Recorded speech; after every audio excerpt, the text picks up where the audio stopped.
il est 8h54. La matinale d'Europe 1, 6h30, 9h. Pierre de Villeneuve. Et c'est le débrief de la matinale, les temps forts de ce que vous avez entendu ce matin sur Europe 1, d'émission de Pierre de Villiers. Quelle image renvoie cette crise aux yeux du monde? Réponse et embarras du général Jean-Paul Paloméros, ancien chef d'état-major de l'armée de l'air. Il était l'invité à 7h45. Vous savez, je pense qu'il y a peu de pays qui échappent à ce genre de débat à un moment ou à un autre. Voilà, dont acte, mais chacun sait que... On sent votre embarras, hein, mon général, pardonnez-moi, je me permets. Si vous voulez, j'essaye de me mettre à la place de nos alliés. Ils savent que la France est engagée en opération et tout ce qu'ils espèrent, c'est qu'elle continue dans ce sens, qu'elle se donne les moyens de continuer à remplir son rôle pour la paix et la sécurité dans le monde. C'est la seule question qui se pose. Écrivain, historien, académicien Max Gallo nous a quittés hier soir. En 2012, il publiait L'oubli et la ruse du diable. Il était venu en parler à l'époque sur Europe 1. Je vais vous citer le proverbe que je cite en exergue de ce moine de l'abbaye de Saint-Denis qui dit « Ne meurent et ne vont en enfer que ceux dont on ne se souvient plus. L'oubli est la ruse du diable. » J'avais envie de reprendre ma propre vie, mais surtout pour raconter à la fois la vie de mes proches et en même temps raconter l'histoire de la France telle que je l'avais vécue.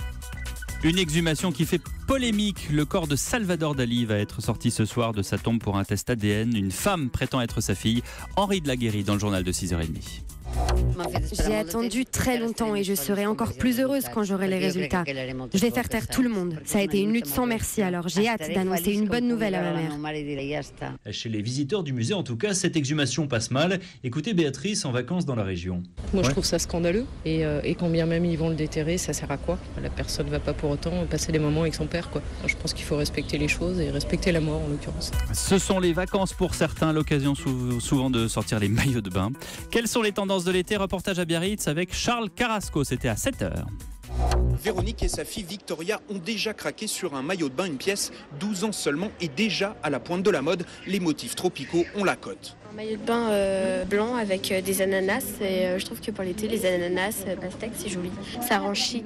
45 € pour ce maillot, plus cher donc que le budget moyen des Français, autour de 28 €. Robin, lui, a choisi le Bermuda, mais au-dessus des genoux. Il vaut mieux avoir un beau short de bain pour attirer les filles, ouais. Bon, je suis pas trop de fesses, mais bon, je fais avec ce que j'ai, quoi. Voilà, donc chacun son truc sur la plage. 2,5 milliards de téléchargements, le record historique de Despacito, le tube de l'été. Écoutez, vous allez l'avoir dans la tête toute la journée. Despacito, quiero respirar tu cuello despacito, deja que te diga cosas al oído, para que te acuerdes si no estás conmigo. Despacito. Allez là, ça danse dans le studio, hein. Ça danse. Merci à Yann Amont et Alexandre Lepoutre pour le débrief.